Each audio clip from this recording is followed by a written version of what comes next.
You told your sister about the new job offer. She told your mom told your aunt. And suddenly, at Sunday dinner, everyone has an opinion about whether you should take it. Your uncle thinks you're being reckless. Your mom is worried you'll move too far, and your cousin brings up that time you quit too fast back in 2019. You hadn't even accepted the offer yet. That's not love, that's leverage. And here's the thing, you handed it to them. In this episode, we're going to talk about 7 specific things you should never share with your family. Not because your family is evil, not because you hate them, but because your life is yours, and oversharing with people who feel entitled to your choices isn't openness. It's a liability. Ayn Rand had a name for this dynamic. And once you see it, you can't unsee it. Let's go. Here's what nobody tells you growing up. Privacy isn't secrecy. It's not paranoia. It's not coldness. Privacy is self-respect. When you share something personal with someone, your plans, your fears, your finances, your limits, you're handing them a piece of your inner world. And in a healthy relationship, that information is held with care. It's treated as a gift. But not every family relationship is healthy. And family, the biological fact of being related to someone, does not automatically make a relationship healthy. Some family members have been trained by years of habit and cultural expectation to believe they have a vote on your life, your career, your money, your partner, your boundaries.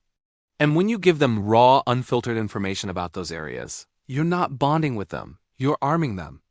Ayn Rand understood something most people spend decades learning the hard way. You are not obligated to explain yourself to anyone simply because they share your last name. Your life belongs to you. Your plans belong to you. Your vulnerabilities belong to you until you choose deliberately and rationally to share them with someone who has earned that trust. That's the standard, not blood, not guilt, not they mean well. In the next section, we're going through the 7 things specifically. Each one is a category where oversharing has a predictable, concrete cost, and where staying private is not cruelty. It's clarity. Here they are. 1. Your long-term plan before it's already moving. 2. Your exact income, savings, or financial runway. 3. Your biggest insecurity. 4. Your relationship problems in real time. 5. Your boundaries, framed as a debate. 6. Your next move before it's secured. And 7. What you'll tolerate because they're family. Let's start with number 1. Picture this. Marcus has been quietly working on something for 8 months. He's been saving money, researching markets, talking to a mentor, building a plan to leave his corporate job and launch his own consulting business. It's not a fantasy, it's a real, structured plan with a timeline. One evening, he's feeling good. Dinner with the family, comfortable atmosphere. And he shares it, just casually. I'm thinking about going out on my own in about a year. The table goes quiet. Then his father says, "That's a big risk. You have benefits where you are." His mother adds, "What if it doesn't work out?" His brother-in-law jokes, "Bold move for someone who's never run a business." And just like that, the plan that lived only in Marcus's mind, clean and intact, and his now a family discussion topic. Every holiday from that point forward, someone asks about it with that specific tone. The tone that's waiting for him to fail. 6 months later, Marcus quietly shelves the plan. Not because it was bad, but because the weight of everyone's doubt became louder than his own conviction. Here's what happened beneath the surface. A long-term plan, before it has traction, is fragile. Not because the plan is weak, but because you are still building the internal commitment required to see it through. That commitment is a private, developing thing. It needs silence to grow. When you expose it prematurely to people who feel entitled to weigh in, you don't get support. You get unsolicited risk assessments from people who have never done what you're attempting. You get fear dressed up as concern.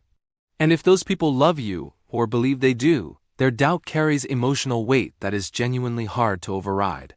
The practical cost is real. Premature disclosure invites premature judgment, which creates premature doubt, which kills plans that could have worked. Ayn Rand would say this clearly: your mind is sovereign. The ideas you generate, the visions you hold, the goals you set, these belong to you before they belong to the world. Sharing them before they have legs isn't vulnerability. It's exposure, and there's a difference. In The Fountainhead, Howard Rourke never explains his buildings before they're built. He doesn't seek permission. He doesn't pre-negotiate the vision. He builds, and then the work speaks. Your plan deserves the same protection, not secrecy. Protection. Share it when it's moving. Share it when the first results are in. Share it when doubt from the outside can no longer reach the foundation because the foundation already exists. Until then, keep it yours. Sarah got a promotion. A real one, with a significant salary increase, the kind she worked 3 years to earn. She's proud. She deserves to be proud. So she mentions it at a family gathering. Not bragging, just sharing good news with people she loves. Within 2 weeks, her mother calls. Her cousin needs help with rent. Her brother is in a tough spot and was wondering if she could cover a loan. Just temporary. Her aunt suggests that since Sarah is doing so well, maybe she should contribute more to the family vacation fund this year. Nobody says it directly. Nobody has to. The message is clear. You have more, so you owe more. Sarah's promotion didn't change her family's financial situations. It changed their perception of what they were entitled to ask from her. This is one of the most predictable dynamics in family systems, and it operates on a logic that sounds almost reasonable on the surface. We're family, we share. If you have it and I need it, the gap should close. But that logic is not generosity. It's redistribution dressed as love. When you disclose your exact income, your savings, or how much financial runway you've built, you are not sharing a number. You are setting an anchor. And from that anchor, everyone around you recalibrates their expectations of what you should give, lend, cover, or sacrifice. The more specific the number, the more powerful the anchor. I'm doing okay is vague. I make $95,000 a year and I have 8 months saved is a target. And here's the subtle cruelty of it. When someone uses that information to pressure you, and you resist, you become the selfish one. You become the person who has it and won't help. The original violation, the entitlement to your resources, disappears. What remains is the framing that your boundary is the problem. Ayn Rand was precise about this. In her philosophy, your wealth is not a collective resource waiting to be distributed based on need. It is the material result of your thought, your effort, your choices. Nobody is entitled to it by virtue of proximity, not strangers, and not relatives. She would say, the moment you allow your financial reality to become a shared data point in a family system built on obligation, you have handed control of your resources to people whose claim on them is purely emotional. Generosity is a value. But generosity chosen freely, from genuine goodwill, not guilt, is something entirely different from generosity extracted through information leverage. Keep your numbers private. Not because you're ashamed of them, but because they are yours, and what is yours is not automatically a community asset. Daniel has always been sensitive about his education. He didn't finish college. He built a decent career anyway, through skill, through hustle, through 10 years of grinding in his field. But the degree gap still lives somewhere in the back of his mind. It's the quiet voice that shows up when he's in a room with credentialed people, the one he's still working through. One night, after a few drinks, he tells his older sister, not looking for advice, just being honest, processing out loud with someone he trusts. She listens, she seems understanding, she says the right things. Then, 6 months later, Daniel is at a family dinner talking about a business opportunity he's pursuing. And his sister says, casually, in front of everyone, I just wonder if you have the formal background for something like that. She didn't yell it, she didn't even say it meanly. But she didn't need to. She pressed the button. And she knew exactly where it was because Daniel showed her. This is how insecurity becomes leverage. Not always through malice. Sometimes through carelessness. Sometimes through someone who genuinely loves you but reaches for familiar weapons when they feel threatened by your growth, your confidence, or your independence. The mechanics are simple. You share a vulnerability in a moment of openness. That vulnerability gets stored, consciously or not, as information. And later, when there's friction, when you assert yourself, when you make a choice they don't like, that information surfaces. Disguised as concern. Disguised as a question. Disguised as a joke. I just want to make sure you've thought this through. You've always been a little too sensitive about this. Remember what happened last time you tried something like this? Every one of those statements, at the right moment, can stop you cold. Not because they're true, but because they land exactly on the place that already doubts itself. Ayn Rand would identify this as a specific form of psychological manipulation, using a person's own self-doubt as a tool to keep them small, compliant, and emotionally dependent on the approval of others. She was uncompromising about this. In her view, Your insecurities are yours to work through reason, through action, through conscious effort to align your self-assessment with reality. That process is private. It is internal. It is not a group project. Sharing your deepest insecurities with family members who have not demonstrated the philosophical and emotional maturity to hold that information without weaponizing it, even accidentally, is not intimacy. It is risk without upside. The people who deserve to know where your buttons are the people who have proven, over time and under pressure, that they will never press them. That is a short list. Keep it short. Elena and her husband are going through a rough patch. Nothing catastrophic, but real. Communication has broken down in a specific way, there's tension around finances, and they've had 3 serious arguments in 2 weeks. It's the kind of friction that most long-term couples navigate at some point. Elena calls her mother. She needs to talk. She shares the details, the arguments, the specific things her husband said, the way she's feeling unseen.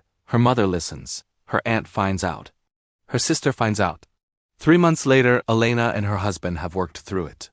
They went to a couple of sessions, had some hard conversations, and came out the other side closer than before. The rough patch is over, but her family never got the update. They only got the crisis version. So now, at every family event, her mother watches her husband with quiet suspicion. Her sister makes small comments. Her aunt asks loaded questions like, "Are you two doing okay?" with a tone that says she already has a verdict. Elena's marriage recovered. But in her family's mental file, her husband is still the man from those 3 bad weeks. And that file never closes. Here's the dynamic nobody warns you about. When you share relationship problems in real time, while you're emotional, while the wound is fresh, while you're telling one side of a 2-sided story, you are not getting support. You are creating a permanent record. Your family will remember what you told them. They will not update that record when things improve, because they weren't there for the repair. They only witnessed the damage. And people who love you and feel protective of you will hold on to that damage longer than you do, because for them, it never resolved. It just went quiet. The practical cost is this. Every conflict you bring into the family system becomes a data point that shapes how they see your partner, your relationship, and eventually, your judgment for staying in it. Over time, the cumulative picture they hold is a highlight reel of every low moment you ever reported. And when you have a bad day 2 years later, that history gets cited back to you as evidence. Ayn Rand's trader principle is useful here. In a rational relationship, 2 people deal with each other directly, through honest communication, through reason, through mutual respect. The problems that arise between them belong to them. They are not community property. Bringing your relationship conflicts into the family system is a form of outsourcing, handing a private negotiation to people who have no full information, no neutral position, and no stake in the actual resolution. What you get back is not wisdom. It's partial judgment from people whose loyalty to you makes objectivity impossible. Your relationship deserves the privacy to be worked through by the 2 people actually in it. Seek professional support if you need it. A therapist, a counselor, someone with no skin in the game. But the family group chat is not couples therapy. Protect your relationship from the verdict of people who will only ever know the worst version of the story. James decided he wouldn't be attending Christmas this year. It's not a dramatic decision, it's a practical one. He has a new work schedule. His relationship with his father has been strained for 2 years, and he needs the space. He's thought it through. He's at peace with it. So he tells his mother, calmly, "I'm not going to make it this year." His mother asks why. He explains, briefly, reasonably. She pushes back. He explains more. She brings up his father's feelings. He justifies further. She escalates. The whole family will be there. He defends. She cries. He apologizes for the way he said it, even though he still means it. 2 hours later, James is exhausted, partially guilt-tripped, and has somehow agreed to show up for at least a few hours. He didn't change his mind. He got outweighted. Here's what went wrong, and it's subtle. The moment James offered an explanation, he converted a decision into a discussion. And discussions have outcomes. Once you're in a discussion, the other person has leverage. They can argue with your reasons, challenge your logic, appeal to your emotions, and wait for you to tire. If they're persistent enough, and the emotional cost of holding the line is high enough, most people eventually give ground. Not because they were wrong, because the debate was exhausting. This is how boundaries die. Not through confrontation, but through negotiation. Through the slow erosion of being asked to justify yourself one more time, to one more person, in one more conversation, until the boundary no longer feels worth defending. The specific mistake is this: treating a boundary as a position that requires approval rather than a decision that has already been made. When you say, "I'm not coming to Christmas because," the "because" is an invitation. It signals that your decision is conditional on your reasons being accepted.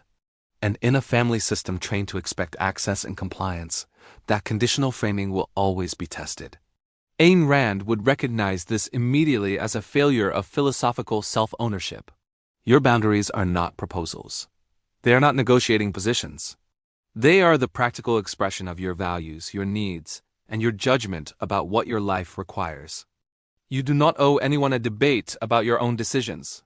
She would draw a hard line here. Explaining yourself to someone who has demonstrated they will use your explanation as ammunition is not honesty, it is self-sabotage. The rational approach is precise. State, don't justify. "I won't be there this year" is a complete sentence. "I'm not available for that" is a complete sentence. Warmth is optional. Explanation is optional. But the decision itself is not up for vote. You are allowed to be kind in your delivery. You are not required to be persuadable in your outcome. State it, hold it, move on. The people who respect you will adjust. The people who don't, that response is also information. Rachel has been interviewing for a new position at a company she's genuinely excited about. 3 rounds in, the feedback has been positive, the hiring manager seems enthusiastic, and her gut says this is close. She's mentally already making the transition, thinking about the commute, the new team, what she'll say when she resigns from her current job. She tells her parents, just casually, "I think I'm about to get an offer." It's looking really good. Her parents are excited for her. Her father starts telling extended family. Her mother asks detailed questions. How much will it pay? What's the title? Will she have to move? 2 weeks later, the company goes quiet. Then a brief email. They've decided to go in a different direction. Rachel now has to make 2 phone calls. One to update her resume, and one to tell her parents, who have already told everyone, that it didn't happen. The professional disappointment is manageable. The family conversation is somehow harder. There is a specific psychological tax that comes with announcing moves before they're secured. The first tax is external. You now have to manage other people's expectations alongside your own. Every person you told becomes someone you owe an update to. And updates about things that didn't work out carry a social weight, however unfair, that compounds the original disappointment. The second tax is internal. Once you've announced something, a part of your brain treats it as more real than it is. The announcement creates a kind of false arrival. You've already celebrated. You've already received the congratulations. And when the thing falls through, the gap between where you announced you were going and where you actually ended up feels wider than it would have if you'd kept it private. The third tax is the subtlest. In some family systems, an unsecured move, a job interview, a planned relocation, a new project, becomes a target, not always through malice. But the people who doubt your judgment, who have always been quietly skeptical of your ambitions, now have something specific to track. And if it doesn't materialize, that outcome gets filed away as evidence. Remember when you thought you were going to get that job? One sentence, filed permanently. Ayn Rand's philosophy places enormous weight on the relationship between thought and action. Your plans, your next moves, your ambitions, these are expressions of your reasoning mind working toward your values. They are serious. They deserve to be treated seriously. Part of treating them seriously is protecting them during their most vulnerable phase, before they exist in reality, before they have results, before they can speak for themselves. A plan that is still in motion is not yet a fact, it is a projection. And projections, when shared prematurely with people who are not fully invested in your success, become hostages. They can be doubted, undermined, and later weaponized as evidence of overconfidence or poor judgment. Rourke didn't announce his buildings at the blueprint stage. He built them. And then they stood undeniable, complete, beyond debate. Your next move deserves the same treatment. Secure it first. Announce it after. Let the reality speak before the family weighs in. The moment it's done, the offer is signed, the lease is secured, the project is launched, share it freely. Celebrate it genuinely. But until that moment, The only people who need to know are the people directly involved in making it happen. Everyone else can find out when it's already real. Every family has a version of this person. In Michael's family, it's his uncle. The one who makes cutting comments at dinner about Michael's weight, his job, his life choices, and then says, "I'm just being honest," when anyone reacts. The one who borrowed money twice and repaid it never. The one who shows up late to everything, leaves early from nothing that inconveniences him, and treats family events as opportunities to hold court. Michael has never confronted him. Not seriously. Because every time he gets close to drawing a real line, someone in the family says the same thing. That's just how he is. He means well, he's family, and Michael absorbs it, he adjusts. He tolerates. He tells himself it's not worth the conflict. But here's what Michael has actually communicated, not in words, but in behavior, consistently, over years. There is no cost to treating me this way. And his uncle, consciously or not, has filed that information away. The tolerance level has been established. The ceiling has been set. And every year, the behavior either stays the same or quietly escalates, because why wouldn't it? There are no consequences. This is the most dangerous item on this list. Not because the others aren't important. They are, but because this one operates at the level of identity.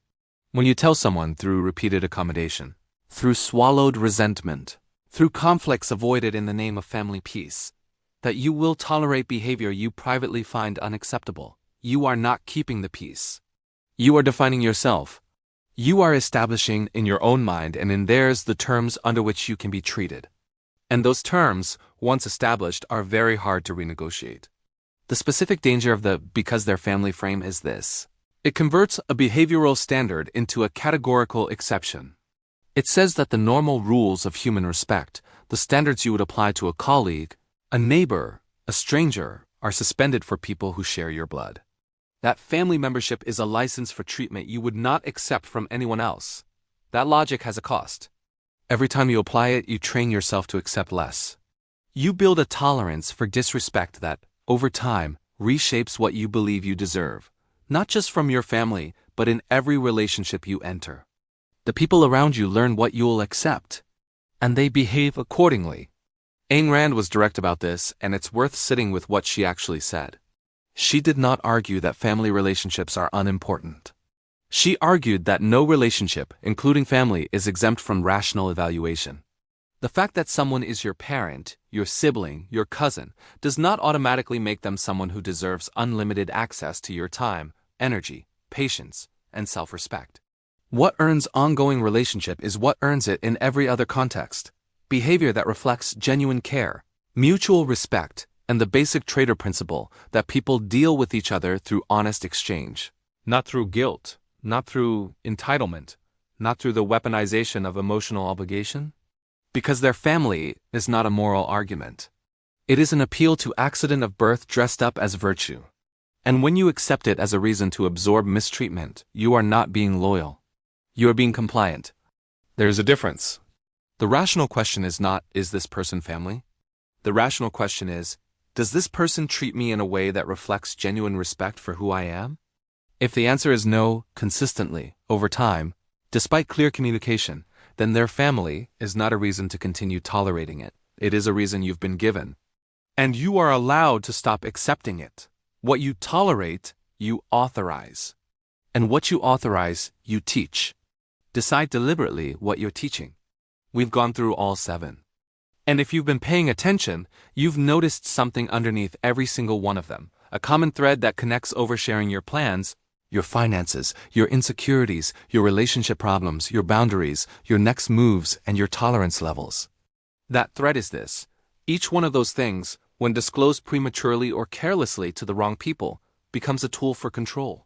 Not always intentional control, not always conscious, but control nonetheless. And the mechanism is always the same. Information about your inner life, your vulnerabilities, your ambitions, your limits, gets used to redirect your behavior away from your own judgment and toward the expectations, fears, and needs of the people around you. Ayn Rand had a precise name for the philosophy that makes this possible. She called it altruism, not in the casual sense of being kind to others, but in the philosophical sense. The doctrine that your life, your choices, and your resources exist primarily to serve others. That self-sacrifice is the highest moral value. That putting yourself first is the definition of selfishness, and selfishness is wrong. That doctrine, she argued, is the root of every guilt-based manipulation you have ever experienced. Here's how it works in a family context. When you overshare your long-term plan and your family floods it with doubt, the implicit message is, your ambitions make us uncomfortable, and your discomfort with our doubt should outweigh your own vision. Your feelings are subordinate to theirs. When you disclose your income and suddenly face pressure to redistribute it, the implicit message is, your financial success creates an obligation to those with less, regardless of how you earned it or what you need it for. Your resources are not fully yours. When you share your insecurity and it gets pressed later, the implicit message is, your weakness is a legitimate lever for keeping you in line. Your vulnerability is a liability. When you bring your relationship problems to the family and they hold a verdict, the implicit message is, your private life is a community matter. Your intimacy is not sovereign. When your boundaries become a debate, the implicit message is, your decisions require consensus. Your judgment is not final. When you announce your next move before it's secured and face preemptive skepticism, the implicit message is, your confidence is arrogance until it's proven. Your optimism is a flaw.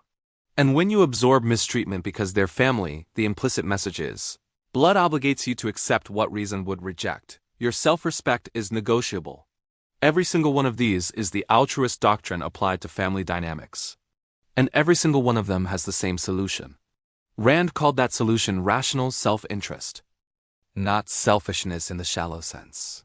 Not indifference to others, not cruelty, not isolation. Rational self-interest means this. Your life is the standard by which you make your decisions. Your values, your judgment, your goals, these are the primary reference point. Other people's needs, fears, and expectations are real, but they do not automatically override yours simply because they are expressed with enough emotion or backed by enough social pressure. This is not a license to be cold. It is a framework for being free, and freedom, in Rand's view, is not a luxury. It is a moral requirement.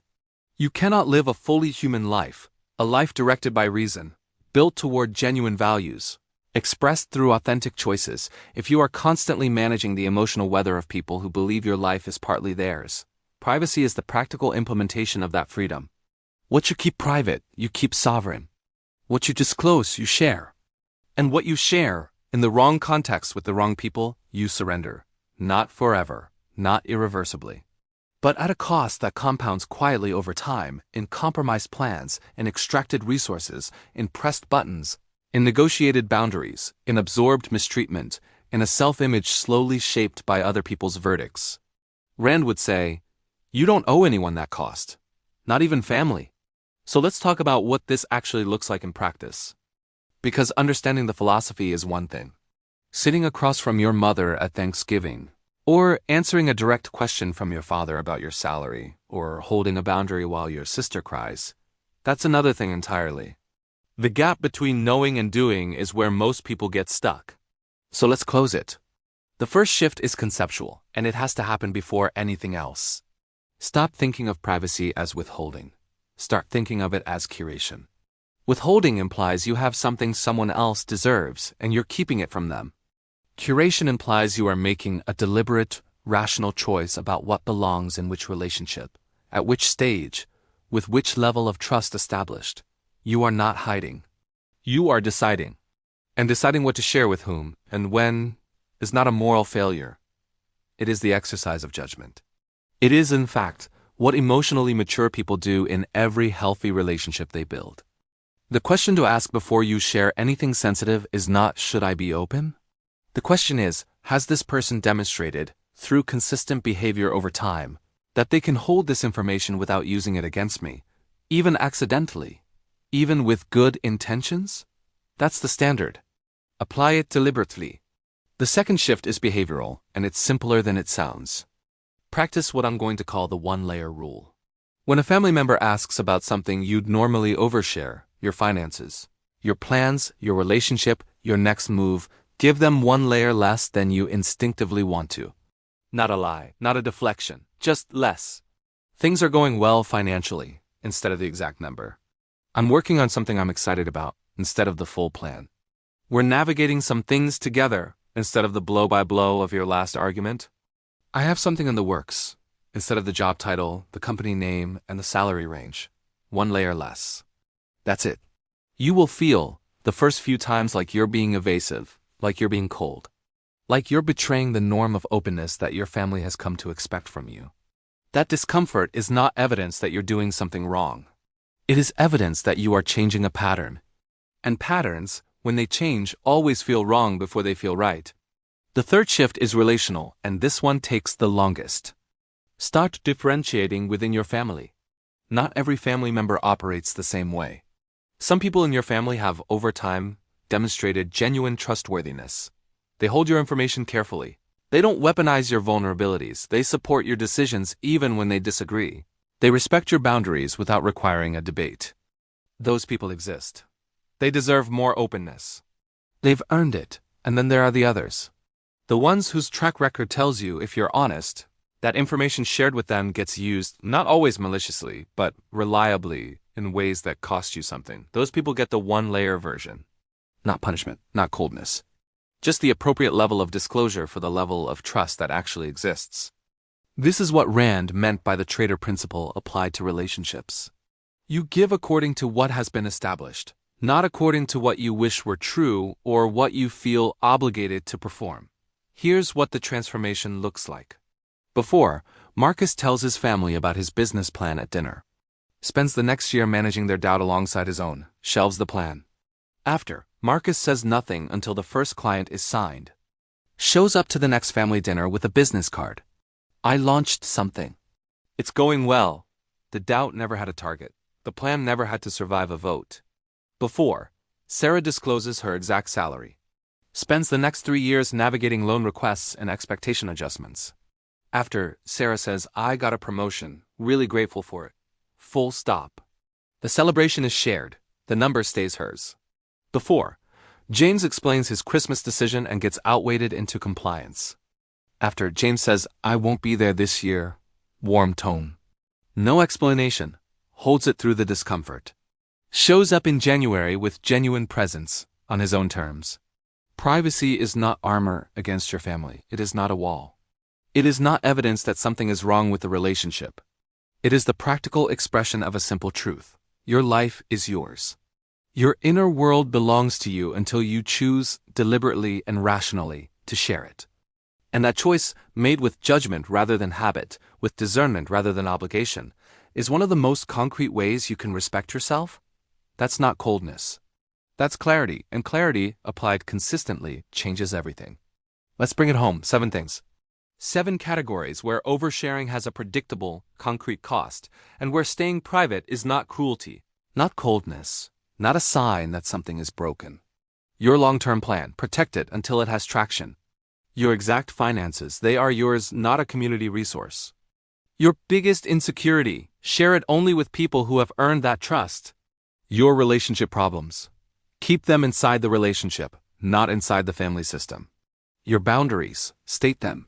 Don't negotiate them. Your next move, secure it first, announce it after. And what you'll tolerate, decide deliberately, because what you tolerate, you authorize. These aren't rules for hating your family. They are principles for respecting yourself inside a family, which is, if anything, the harder and more important skill. Ayn Rand didn't build a philosophy of isolation. She built a philosophy of sovereignty. The idea that your life, your mind, your choices, your values, your future belongs to you.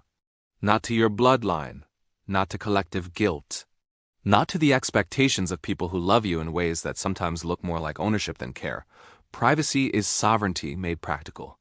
It's the daily, quiet act of keeping what is yours, yours. And if that idea resonates with you, if something in this episode landed, I want to know which one hit hardest. Drop it in the comments. Tell me which of the 7 you've been getting wrong. That conversation matters. If this is your first time here, welcome. Hit subscribe.